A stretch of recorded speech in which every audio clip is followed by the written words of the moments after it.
Students, today we are going to start our second part of light reflection and refraction.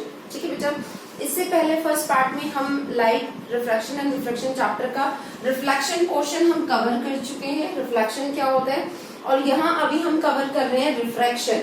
ठीक है, refraction क्या होता है जिसे आप हिंदी में बोलते हो अपवर्तन.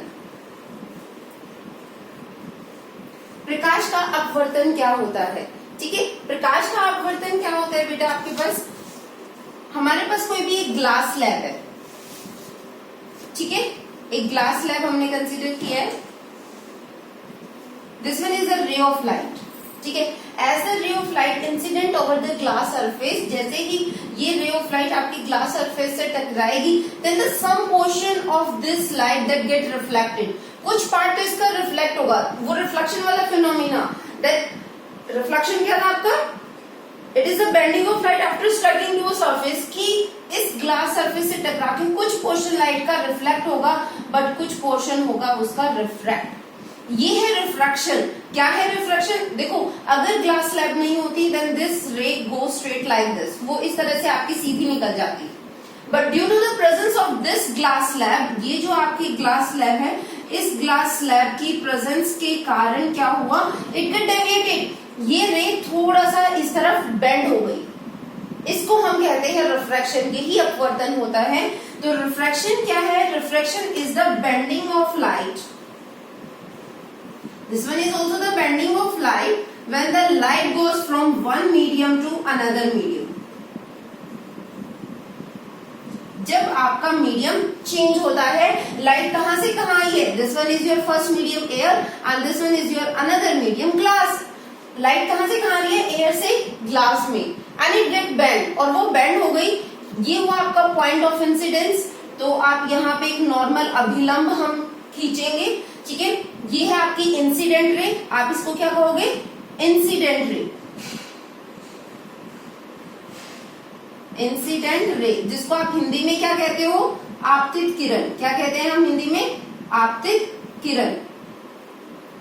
ये हुआ आपका अभिलंब, नॉर्मल अभिलंब, जिसको हम कहते हैं नॉर्मल. ठीक है, ये रे है आपकी. देखो, ये थी इंसिडेंट रे, आपतित किरण, और ये डेविएट हो गई, तो इसको हम क्या कहेंगे? ये है हमारी रिफ्रैक्टेड रे. ये है हमारी रिफ्रैक्टेड रे.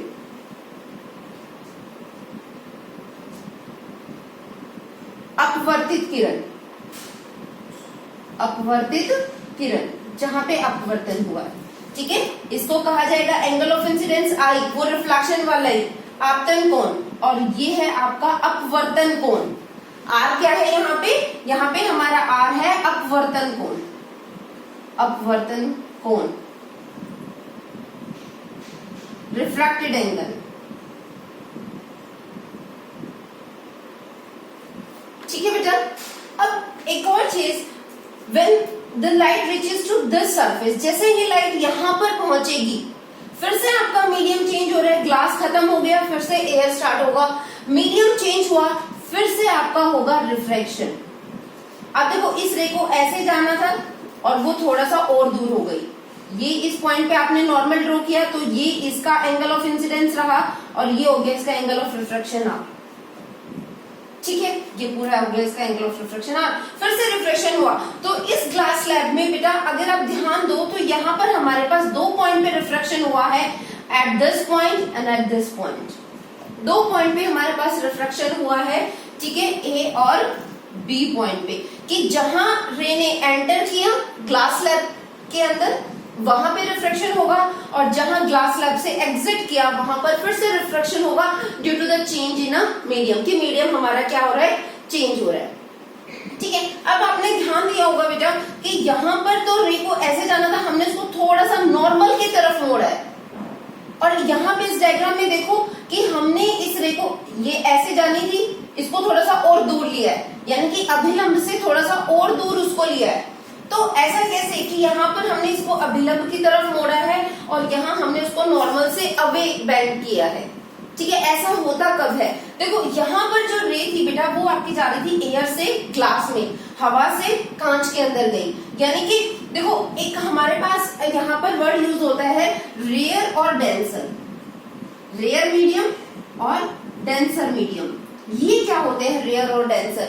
रेयर और डेंसर मतलब जहां पर आपके पास कोई मीडियम डेंसिटी, आप ये कह सकते हो कि ज्यादा है, कि कोई मीडियम ज्यादा डेंस है, ठीक है। जैसे अगर हम कंपैरिजन करें एयर और वाटर में, ठीक है, air is less dense as compare to the water, कि जो वाटर होता है वो ज्यादा डेंसर होता है, ठीक है। वाटर के जो मॉलिक्यूल्स होते हैं वो ज्यादा क्लोज होते हैं एज कंपेयर टू एयर। तो जब एयर से ग्लास में जाएगा, एयर से वो कहाँ जाए, वाटर में।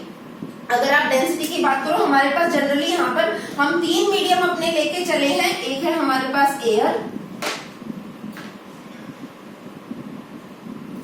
ग्लास और एयर, वाटर और ग्लास, सीरीज में लिखते हैं एयर, वाटर और ग्लास, ठीक है। ये आपका हो गया गैसियस एयर, तो गैसियस मीडियम हो गया, ये सबसे लेस डेंस होता है। फिर वाटर, लिक्विड और फिर आता है ग्लास का, ठीक है। Highly denser medium at present अगर हम बात करें तो हमारा डायमंड होता है, सबसे ज्यादा डेंसर मीडियम होता है वो, ठीक है। तो ये रेयर मीडियम, एयर के कंपैरेटिवली जो वाटर है वो क्या हुआ, डेंसर मीडियम। लेकिन अगर आप वाटर और ग्लास का कंपैरिजन करोगे तो वाटर रेयर मीडियम होगा और ग्लास डेंसर मीडियम होगा। तो आपको देखना है कि आप कौन सा मीडियम लेकर चल रहे हो। अगर यहाँ पर हम एक चीज आपको बता रहे हैं, RDT DRA, रेयर और डेंसर वाला कंसेप्ट क्लियर है ना, कि आपकी जहां पर चलना बहुत ही स्मूथ हो वो आपका रेयर मीडियम होगा। आप इस तरह से समझ सकते हो कि जैसे हम ये कहें कि आपको अपना हाथ फहराना है, आप हवा में बहुत इजीली मूव करा सकते हो, वाटर में थोड़ा आपको फोर्स लगाना पड़ेगा, और सॉलिड के अंदर से आप अपना हैंड मूव ही नहीं करा सकते। वही फोर्स ऑफ अट्रैक्शन वहां पे ज्यादा होती है मॉलिक्यूल्स के बीच में, ठीक है। तो जितना ज्यादा वो मीडियम डेंसर होगा तो हमारे पास जो लाइट की स्पीड है उतनी ही कम होती चली जाएगी, ठीक है। तो अगर आपकी जो लाइट है वो जा रही है रेयर से डेंसर, जैसे अब यहाँ पे कहां से कहां जा रही है बेटा, एयर से ग्लास में, एयर से ग्लास में वो जा रही है, ठीक है। एयर रेयर मीडियम हो गया ग्लास के कंपैरिजन में, ग्लास डेंसर मीडियम, ठीक है। रेयर डेंसर वाला कंसेप्ट क्लियर है ना आपका बेटा, कम घनत्व अधिक घनत्व वाला आपका, ठीक है। तो इसमें क्या होगा, it bends towards the normal, RDT, rare से डेंसर अगर जाएगा तो वो टुवर्ड्स द नॉर्मल, वो अभिलंब की तरफ मुड़ जाएगी। और यहाँ पर देखो अब फिर जब वो वापस आ रही है ग्लास से एयर में, ग्लास से एयर में, ग्लास डेंसर है और ये रेयर मीडियम है, डेंसर से रेयर आ रही है, डेंसर से रेयर अगर आती है then it bends away from the normal, तो वो नॉर्मल से दूर की तरफ मुड़ जाती है। तो ये है आपका अपवर्तन। एग्जाम में पूछा जाता है what is the refraction of light. Refraction क्या होता है, it is the bending of light when light goes from one medium to another medium. जब लाइट आपकी एक मीडियम से दूसरे मीडियम में ट्रांसफर हो रही है, ठीक है, मूव कर रही है, तो आपका रिफ्रैक्शन होता है, ठीक है। तो रिफ्रैक्शन के लिए कंडीशन क्या होना चाहिए, medium must be change, medium आपका चेंज होना चाहिए। वो डेंसर मीडियम भी हो सकता है, वो रेयर भी मीडियम हो सकता है, ठीक है। अच्छा, एक रिफ्रैक्शन का आपका एग्जांपल हम आपको बताते हैं बेटा। आपने देखा होगा कि जब हम किसी भी एक बाथ टब आप ले लो, उसमें आप अपनी पेंसिल डिप करके देखो, आपको क्या दिखाई देगा, ऐसा दिखाई देता है जैसे ये हमारा बाथ टब है, ठीक है, इसमें आपने पेंसिल डाली है तो वो आपको ऐसे दिखाई देती है, थोड़ी सी ऊपर की तरफ आपको दिखाई देती है, ऐसा लगता है जैसे वो टूट गई है पेंसिल। आपने इसमें 5 रुपए का कॉइन यहाँ डाला है, नीचे होता है, लेकिन आपको वो थोड़ा सा ऊपर दिखाई देता है। आप एक और प्रैक्टिकल कर सकते हो, ठीक है, आप एक पेपर पे ABCD कोई भी लेटर लिखो और ऊपर एक ग्लास की स्लैब रख दो, इसके ऊपर ग्लास की स्लैब से जब आप इन लेटर्स को देखोगे तो आपको ये लेटर्स थोड़ा सा ऊपर दिखाई देते हैं। तो ये क्या है, all this one is the refraction, ये सब रिफ्रैक्शन के कारण ही होता है, ठीक है, कि वो पेंसिल एक्चुअल में टूटी हुई थोड़ी होती है, वो पॉइंट ऊपर थोड़ी है, ये ABCD लेटर्स आपने ऊपर थोड़ी लिखे हैं, ये लिखे तो वही है, पेपर पे ही है, but due to the refraction कि यहाँ पर आपका वाटर है, एयर से वाटर में लाइट आपकी जा रही है, यहाँ पर ग्लास स्लैब आपने रखा है, तो मीडियम चेंज होने के कारण हमारा रिफ्रैक्शन हो रहा है और हमें वो चीज यहाँ पे वो पेंसिल आपको बेंड हुई दिखाई देती है, कोई ऊपर की तरफ दिखाई देता है, लेटर्स ऊपर की तरफ आपको दिखाई देते हैं। So this one is all just because of the refraction. ये सारा अपवर्तन के कारण होता है। तो अपवर्तन समझ आता है सभी स्टूडेंट्स को? क्या लिखना है अपवर्तन में? आपको ये डायग्राम बनाना है बेटा। और रिफ्रैक्शन अपवर्तन में आप लिखोगे अपवर्तन क्या होता है? It is a bending of light when light goes from one medium to another medium.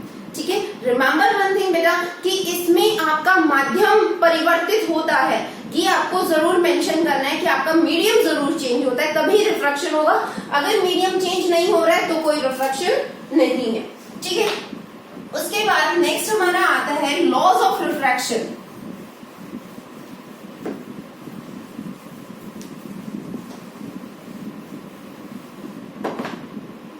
Next है हमारा लॉज ऑफ रिफ्रैक्शन।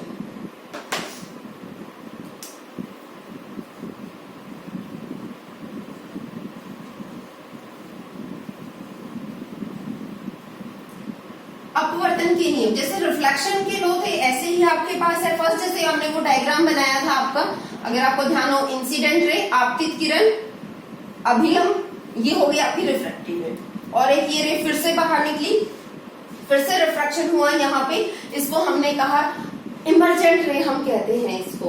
ठीक है, तो ये जो आपकी नॉर्मल हुआ और इंसिडेंट रे और जो इमर्जेंट रे जो आपकी बाहर निकल कर आई हैं, ये तीनों एक ही प्लेन में लाई करती हैं। ठीक है, all these three lie in a same plane. एक तो आपका ये है फर्स्ट लॉ।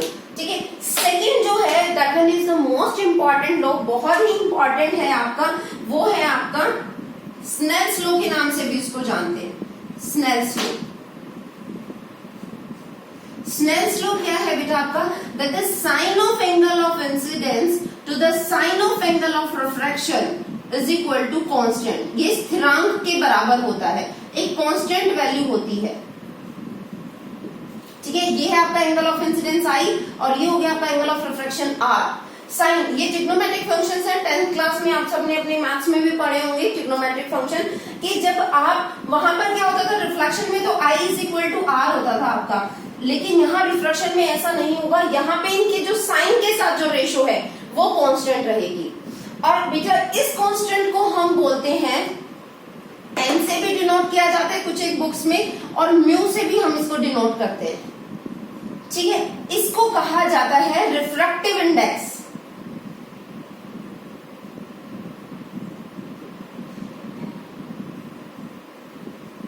अनुपातिक स्थिरांक, अनुपातिक स्थिरांक जो आपका है यहाँ पे, ठीक है, अनुपातिक स्थिरांक, उसको रिफ्रैक्टिव इंडेक्स हम कहते हैं। और ये एक्चुअल में होता क्या है, देखो बेटा, जब लाइट एक मीडियम से दूसरे मीडियम में जाती है, ठीक है, इससे पहले आपको बता दें what is the cause of refraction. Cause of refraction की एक्चुअल में अपवर्तन होता क्यों है, अपवर्तन का कारण क्या है? अपवर्तन का कारण है आपका कि जब लाइट एक मीडियम से दूसरे मीडियम में जाती है, when the light goes from one medium to another medium, जब प्रकाश एक माध्यम से दूसरे माध्यम से होके गुजरता है, then its speed get change, its velocity get change, उसकी जो स्पीड होती है वो चेंज हो जाती है। सबसे ज्यादा हमारे पास एयर में होती है लाइट की स्पीड, और वो कितनी होती है? 3 × 10⁸ मीटर पर सेकेंड। ये एयर में होती है हमारे पास लाइट की स्पीड सबसे ज्यादा होती है। ठीक है, उसके बाद अगर आप जैसे ग्लास की हम बात करें, ग्लास में लाइट की स्पीड होती है 2 × 10⁸ मीटर पर सेकेंड। किसी और मीडियम में जब लाइट जाती है, then its speed get change, उसकी स्पीड चेंज हो जाती है, उसके वेग में परिवर्तन होता है, और उस परिवर्तन के कारण ही हमारे पास अपवर्तन होता है। ठीक है, आया समझ में? कॉज ऑफ रिफ्रैक्शन क्या है? Cause of refraction is the change in the speed of the light when it goes from one medium to another medium, कि जब प्रकाश एक माध्यम से दूसरे माध्यम में जाता है तो उसके वेग में परिवर्तन होता है। अगर वेग में परिवर्तन है, ठीक है, ऑलवेज रिमेम्बर वन थिंग बेटा, दैट्स एन इम्पॉर्टेंट पॉइंट, कि रिफ्रैक्शन जब आपका हो रहा है तो वहां पे लाइट की स्पीड में चेंज हो रहा है, वेलोसिटी में चेंज हो रहा है। ठीक है, वो तो डायरेक्शन अगर आप लेते हो तो वेलोसिटी वर्ड भी हम यूज कर सकते हैं। ठीक है, स्पीड और वेलोसिटी में क्या डिफरेंस होता है वो आप सबने पहले अपना पढ़ा हुआ है। ठीक है, तो यहाँ पे हम कह रहे हैं कि स्पीड में चेंज हो रहा है हमारे पास, तो स्पीड में चेंज होने के साथ साथ प्लस उसकी वेवलेंथ में भी चेंज होता है। वेवलेंथ पढ़ा है सब बच्चों ने? क्या होता है 9th क्लास में? हिंदी में इसको हम कहते हैं तरंगोधैर्य। तरंगोधैर्य स्पेलिंग देख लेना बेटा, ठीक है। तो जो वेवलेंथ होता है, कुछ एक वर्ड्स जो होते हैं ना बेटा वो इंग्लिश में ज्यादा इजी होते हैं हिंदी के कंपैरेटिवली, ठीक है। तो तरंगोधैर्य और जो आपकी स्पीड होती है ये दोनों चीजें चेंज होती हैं, लेकिन लाइट की जो फ्रिक्वेंसी होती है, आई थिंक आवृत्ति बोलते हैं फ्रिक्वेंसी को, वो आपकी क्या रहती है? सेम रहती है। जब लाइट एक मीडियम से दूसरे मीडियम में जाती है, फर्स्ट मीडियम से सेकेंड मीडियम में जब वो मूव करती है, then its frequency remains the same. Frequency same रहती है और किस किस चीज में आपका चेंजेस आते हैं? स्पीड में और वेवलेंथ में, ठीक है। कॉज ऑफ रिफ्रैक्शन समझ आया सभी स्टूडेंट्स को? What is the cause of refraction? चलो अब हम अपना आते हैं वापस इस रेशियो पे। हमने कहा sine of I to the sine of R, ये कांस्टेंट होता है। एक साइंटिस्ट थे स्नेल्स, उन्होंने दिया था, उन्हीं के नाम पे इसको कहा जाता है स्नेल्स लॉ, ठीक है। ये एक कांस्टेंट के बराबर होता है। ये होता है आपका speed of light in medium 2 the speed of light in medium 1, v2 by v1। ये जो n हमने आपको बताया, ये n ये होता है कि देखो लाइट आ रही है एयर से ग्लास में, जैसे हम अपना ग्लास वाला ही लेके चल रहे हैं, वो तो कोई और भी मीडियम हो सकता है कि भाई हवा से पानी में आ रही है या पानी से ग्लास में जा रही है, कहां से कहां जा रही है वो आपको ध्यान रखना है बेटा, कि किस मीडियम से किस मीडियम में वो जा रही है, ये आपको ध्यान रखना है, ठीक है। तो यहाँ पर हमारे पास लाइट जो है वो कहां से कहां जा रही है? एयर से ग्लास में। तो ग्लास में लाइट की क्या स्पीड है और एयर में लाइट की क्या स्पीड है? वो जो रेशियो है आपकी, that is equal to the constant refractive index के आपके वो बराबर होती है, ठीक है। ये क्लियर है हर स्टूडेंट को कि sine I upon sine R क्या होता है, ठीक है।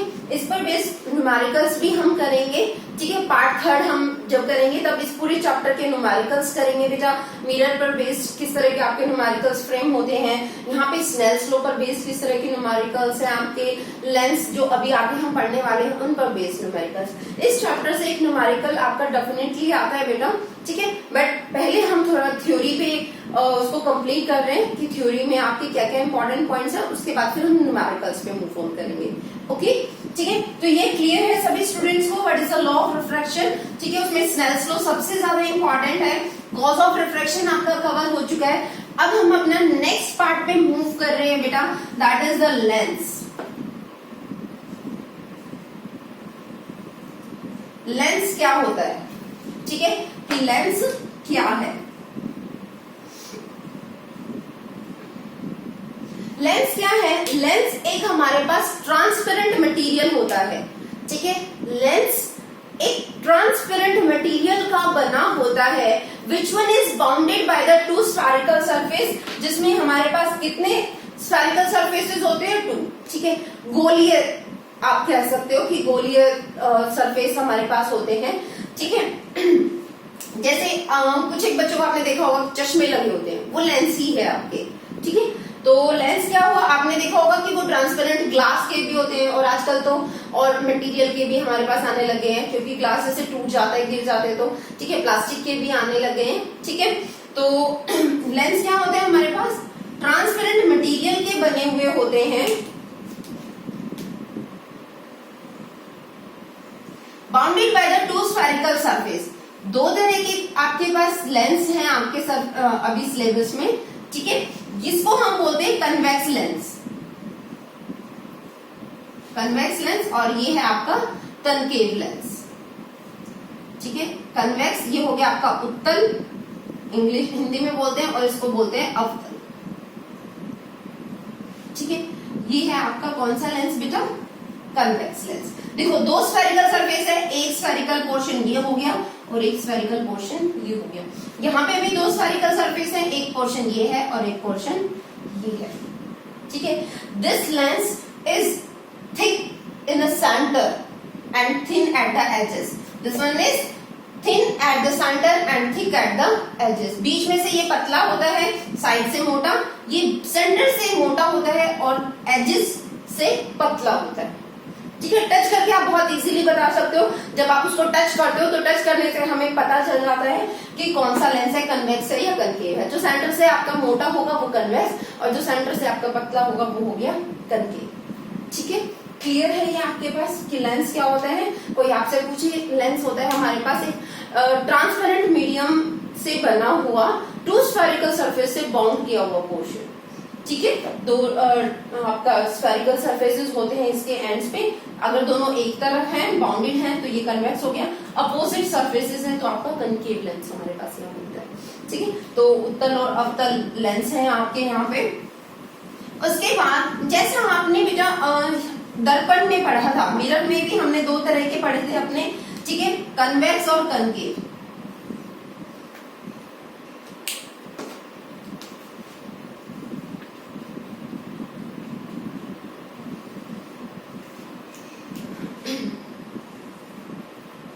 कन्वेक्स और कनकेव दो तरह के आपके मिरर थे यहाँ पे बेटा हमारे पास, कन्वेक्स और कनकेव। ठीक है, आपने देखा ये कौन सा सरफेस था, बल्जिंग इन, जो अंदर की तरफ धसा हुआ होता है, ये कौन सा है आपका कनकेव, अवतल, और ये है आपका कन्वेक्स, उत्तल।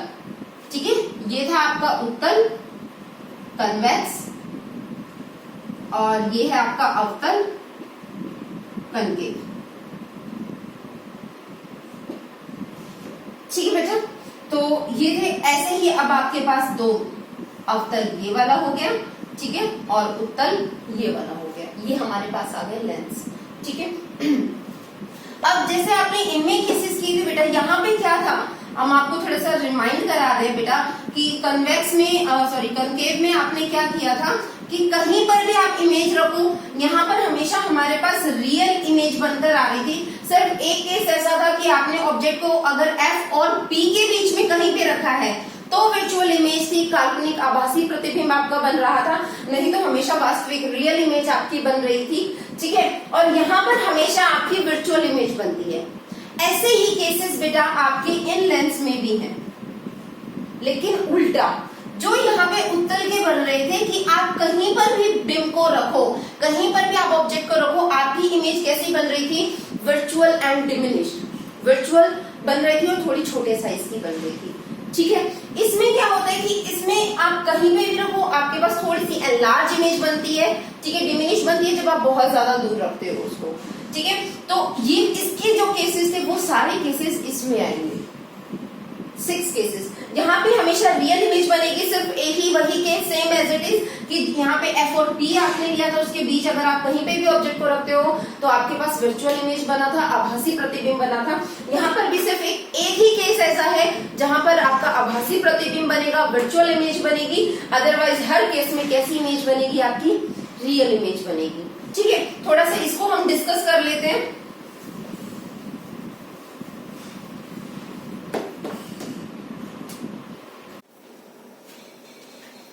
हाँ जी बेटा, अब हम अपना कर रहे हैं कन्वेक्स लेंस। ठीक है, कन्वेक्स लेंस के और कनकेव लेंस दोनों हम कर रहे हैं यहाँ पे, convex and concave lens.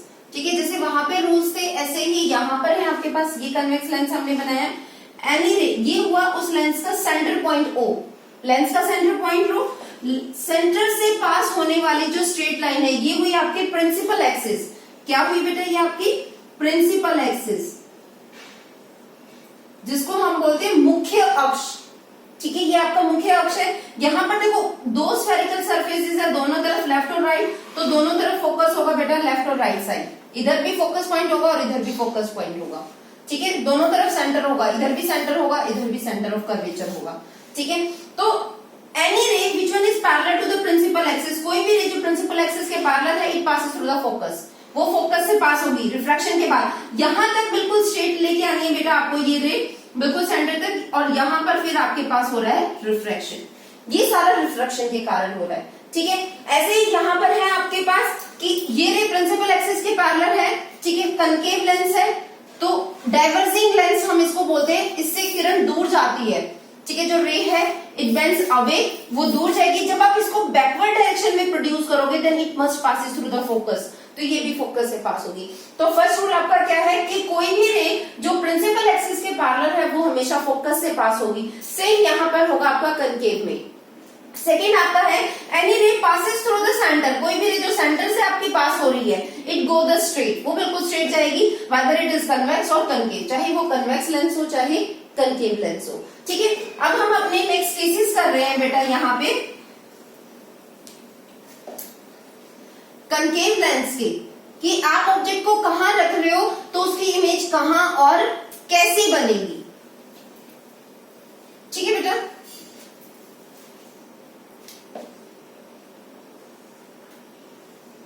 Convex lens, centre point, ठीक है, focus, centre of curvature. Object को आप रख रहे हो एफ और ओ के बीच में, यहां पे आपने रखा है। एक रे लोगे प्रिंसिपल एक्सिस के पैरेलल, जो कहां से पास होगी बेटा, फोकस से पास होगी। ठीक है, एक रे ले लो आप सेंटर से, सेंटर वाली तो बिल्कुल सीधी जाएगी। अब देखो ये यहां पे तो कहीं नहीं मिलेंगे, जब आप इसको आगे प्रोड्यूस करोगे बेटा, जब हम इनको आगे प्रोड्यूस करेंगे, this seems to meet at this point, ये यहां पे कहीं मिलती हुई दिखाई देंगी। तो सिर्फ एक यही ऐसा केस है बेटा इस कन्वेक्स लेंस में जहां पर आपके पास वर्चुअल एंड इरेक्ट इमेज आपके पास बन रही है। ठीक है, आभासी प्रतिबिंब आपके पास बनेगा और एनलार्ज बनेगा, बड़ा। ठीक है, तो ये जो आपका फर्स्ट केस हो गया कि आप जब ऑब्जेक्ट को एफ और ओ के बीच में कहीं पे भी रख रहे हो तो इमेज आपकी वर्चुअल बनेगी। आप इसको बैकवर्ड डायरेक्शन में प्रोड्यूस कर रहे हो तो कहीं आपकी यहाँ इमेज बनेगी। ठीक है, नेक्स्ट है आपका, अब हम ऑब्जेक्ट को कहां रख रहे हैं बेटा,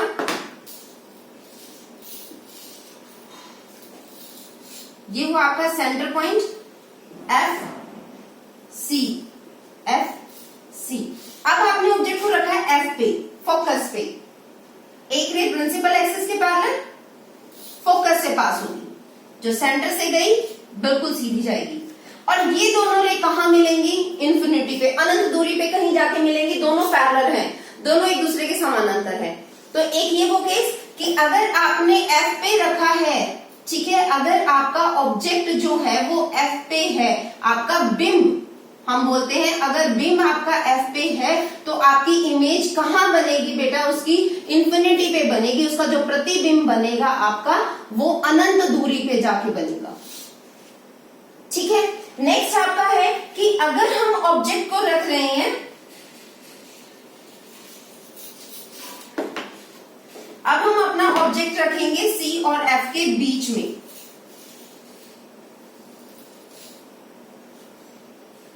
बिटवीन सी एंड एफ, सी और एफ के बीच में हम रख रहे हैं इसको। ठीक है, रे प्रिंसिपल एक्सिस के पैरेलल किससे पास होगी, फोकस से पास होगी, स्ट्रेट गई, कहां मिलेंगी, बियॉन्ड द सी, सी के बाहर कहीं मिलेंगी, तो आपका यहां प्रतिबिंब बनेगा। ठीक है, रियल एंड इन्वर्टेड, अगर आपने बिटवीन सी एंड एफ रखा है तो आपका कहां बनेगा, बियॉन्ड द सी, सी से परे, सी से परे, real and inverted, real and inverted image आपकी बनेगी। ठीक है, ये केस हो गया आपका, क्लियर है। उसके बाद नेक्स्ट हम और आगे शिफ्ट करते जा रहे हैं अपने ऑब्जेक्ट को। अब हम अपने ऑब्जेक्ट को कहां रख रहे हैं बेटा, अब हम ऑब्जेक्ट को रखेंगे अपना सी पे, रे प्रिंसिपल एक्सिस के पैरेलल सीधा बिल्कुल आपकी। ठीक है, कहां से पास होगी, फोकस से। ठीक है, नेक्स्ट आप लोगे जो सेंटर से जाएगी बिल्कुल सीधा जाएगी आपकी,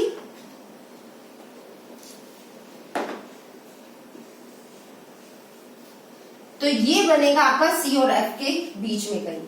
ठीक है, सॉरी, अगर आपने सी पर रखा है बेटा तो सी पर ही बनेगा।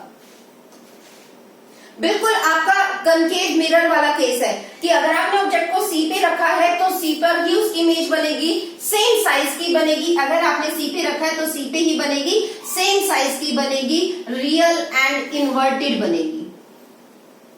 देखो बेटा बिल्कुल सारे केसेस वही हैं जो आप मिरर में पहले कर चुके हो। ठीक है, अब और थोड़ा सा हम इसको पीछे कर रहे हैं अपने ऑब्जेक्ट को बियॉन्ड द सी, और हम उसको पीछे ले गए प्रिंसिपल एक्सिस के पैरेलल आपकी है, ठीक है। ये सेंटर लाइन को हम रब कर रहे हैं, थोड़ा सा और आगे शिफ्ट होगी ये, ठीक है। ये सेंटर से पास होने वाली रे आपकी, अब आपकी इमेज बनेगी कहां, सी और एफ के बीच में कहीं बनेगी।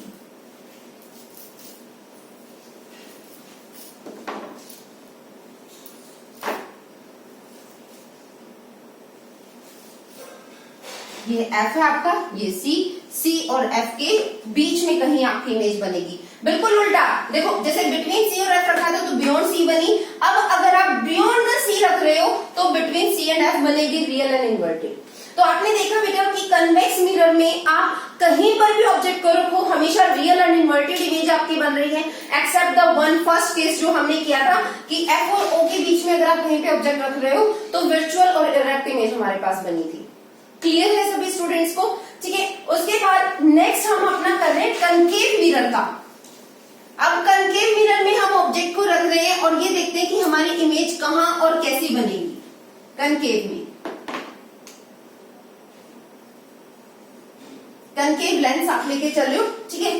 कनकेव लेंस है हमारे पास, इसमें आप ऑब्जेक्ट को कहीं पर भी रखो बेटा। ये सेंटर पॉइंट से पास होने वाली लाइन आपकी प्रिंसिपल एक्सिस मुख्य अक्ष है, ठीक है। यहाँ पर आप कहीं पर भी अपने ऑब्जेक्ट को रखोगे बेटा, जैसे ये तो आपका एफ हो गया, ये सी, कहीं पे भी आपने अपने ऑब्जेक्ट को रखा है, जैसे यहाँ पर हमने रखा है एक रे प्रिंसिपल एक्सिस के पैरेलल, तो ये तो डाइवर्सिंग लेंस है आपका, ठीक है। एक रे जाएगी आपकी सीधी सेंटर से पास होने वाली, जब आप इसको बेटा बैकवर्ड डायरेक्शन में प्रोड्यूस करते हो तो यहां इसकी इमेज बनेगी, हमेशा डिमिनिश्ड इमेज बनेगी।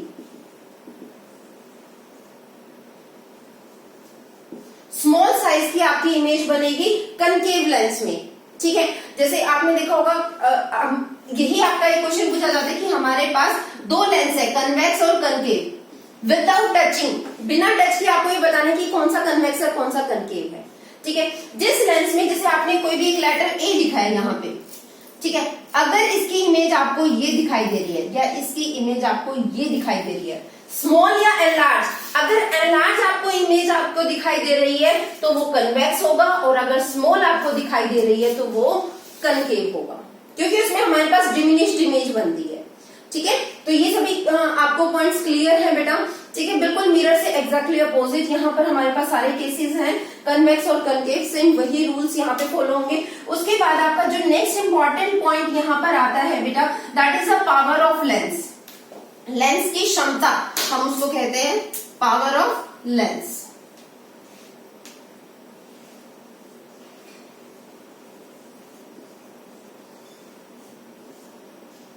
पावर ऑफ लेंस क्या होता है आपका, पावर ऑफ लेंस होता है, पी से हम डिनोट करते हैं, that is the reciprocal of focal length.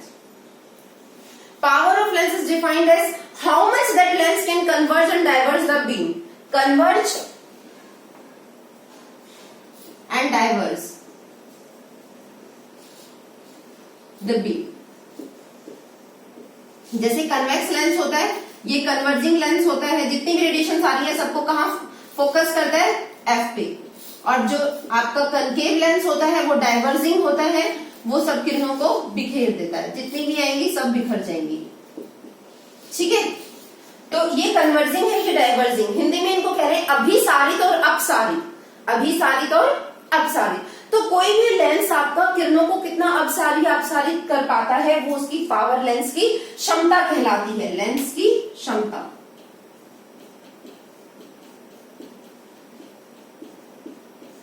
ठीक है, and that is a reciprocal of focal length. Remember one thing, the focal length is taken in a metre. Focal length को आप यहाँ मीटर में लोगे, अगर आप फोकल लेंथ सेंटीमीटर में ले रहे हो तो आपका फॉर्मूला हो जाएगा 100/f, ठीक है। नेक्स्ट, जैसे फोकल लेंथ को आप मीटर या सेंटीमीटर में मेजर कर रहे हो, ऐसे ही पावर ऑफ लेंस की यूनिट क्या होती है कि पावर ऑफ लेंस का मात्रक क्या होता है, वो होता है डायोप्टर, ठीक है। पावर ऑफ लेंस क्या होती है, डायोप्टर होती है, ठीक है। 1 डायोप्टर इज इक्वल टू कितना होता है, 1 metre inverse. Power of lens is said to be 1 dioptre कि कोई भी लेंस आपका कनकेव है या कन्वेक्स है, उसकी पावर आप 1 डायोप्टर कब कहोगे? When its focal length is 1 metre, जब आप उसकी फोकल लेंथ कितनी लेके चले हो बेटा? 1 मीटर आप लेकर चले हो। ठीक है, तो ये था पावर ऑफ लेंस के बारे में। उसके बाद नेक्स्ट हमारे पास एक और टर्म आती है बेटा, मैग्निफिकेशन,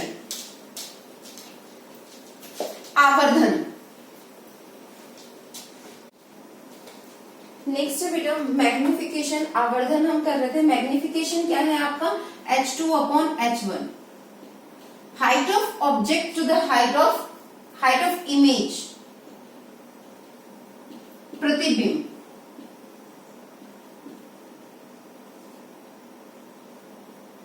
ठीक है, प्रतिबिंब की ऊंचाई और ये है आपकी ऑब्जेक्ट बिंब की ऊंचाई,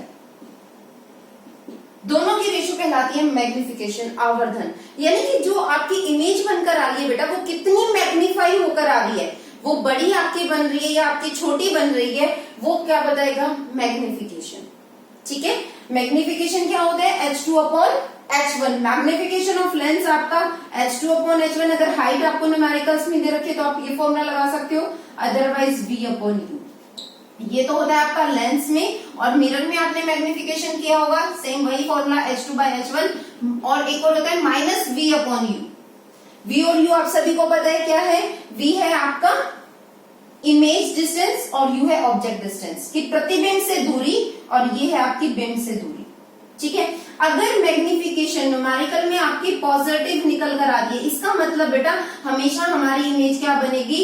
वर्चुअल एंड इरेक्ट, आभासी प्रतिबिंब आपका बनेगा अगर मैग्निफिकेशन पॉजिटिव है, रिमेंबर वन थिंग। और अगर मैग्निफिकेशन आपकी नेगेटिव निकल कर आ रही है, इसका मतलब रियल एंड इन्वर्टेड इमेज आपकी बन रही है, वास्तविक प्रतिबिंब आपका बन रहा है।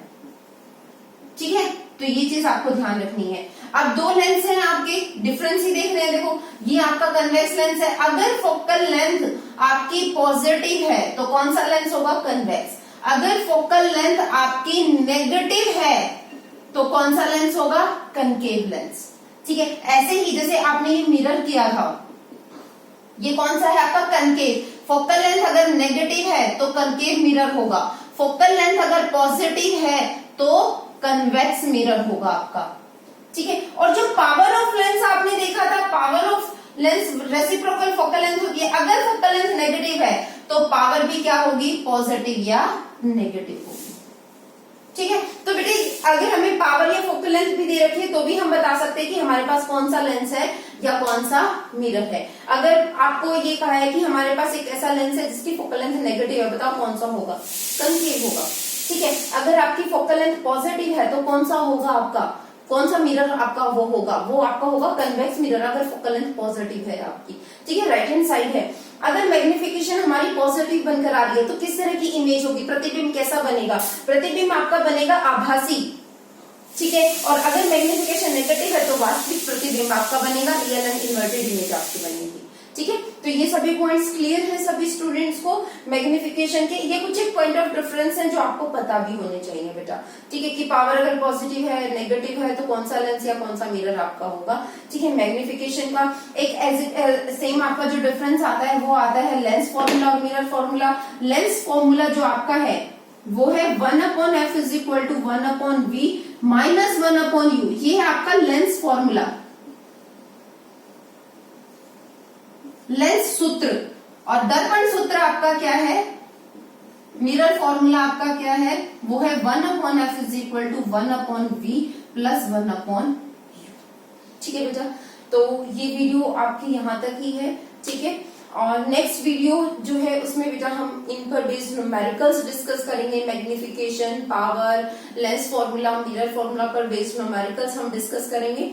ठीक है, तो आप आई होप आप सभी को ये पॉइंट्स जो हमने इस वीडियो में एक्सप्लेन किए वो सभी स्टूडेंट्स को क्लियर है। इन केस अगर किसी स्टूडेंट को कोई डाउट रहता है, कोई प्रॉब्लम रहता है तो बेटा आप कमेंट करके पूछ सकते हो। कोई भी आपका डाउट है उसको I will try definitely to clarify that. ठीक है, और नेक्स्ट वीडियो में हम इन पर बेस्ड न्यूमेरिकल्स डिस्कस करेंगे। Thank you, have a nice day.